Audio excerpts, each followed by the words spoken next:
Hello' friends, আজিৰ first কুৱেশ্যনটো হৈছে অসমৰ মাটিকালি কিমান? অসমৰ মাটিকালি হ'ল ৭৮,৪৩৮ বৰ্গ কিলোমিটাৰ।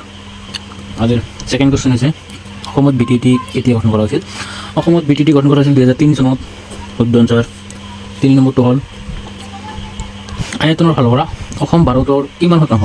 আয়তনৰ ফালৰ পৰা অসম ভাৰতৰ 2.39%। 3 নম্বৰটো শুদ্ধ।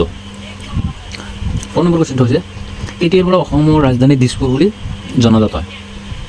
কিমান চনৰ পৰা? এইটো হৈছে 1973 চন।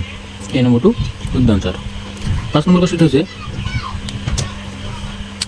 অসমৰ দক্ষিণ সীমাৰে পাৰ হৈ যোৱা অক্ষৰেখাৰ নাম কি? অসমৰ দক্ষিণ সীমাৰে পাৰ হৈ যোৱা অক্ষৰেখাডালৰ নাম হৈছে কৰ্কট ক্ৰান্তি ৰেখা। এই নম্বৰটো শুদ্ধ।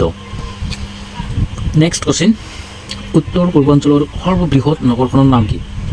আমাৰ নৰ্থ ইষ্টৰ যিখিনি ৰাজ্য আছে, নগৰ আছে, ৰাজ্যসমূহ নগৰ আছে, তাৰ ভিতৰত আটাইতকৈ ডাঙৰ নগৰখনৰ নাম হৈছে গুৱাহাটী। শুদ্ধ আনচাৰ। নেক্সট কুৱেশ্যন, প্ৰাকৃতিক পৰিৱেশৰ প্ৰধান উপাদান কি? প্ৰাকৃতিৰ ঠাণ্ডা, গৰম, অলংকাৰ, মৃত্তিকা। এই নম্বৰটো শুদ্ধ আনচাৰ। অসমৰ ৰাজধানীৰ নাম কি? এইটো সকলোৱে জানে, এইটো নকওঁ, এইটো আপোনালোকে কমেণ্ট কৰি জনাব। অসমৰ ৰাজধানীৰ নাম কি?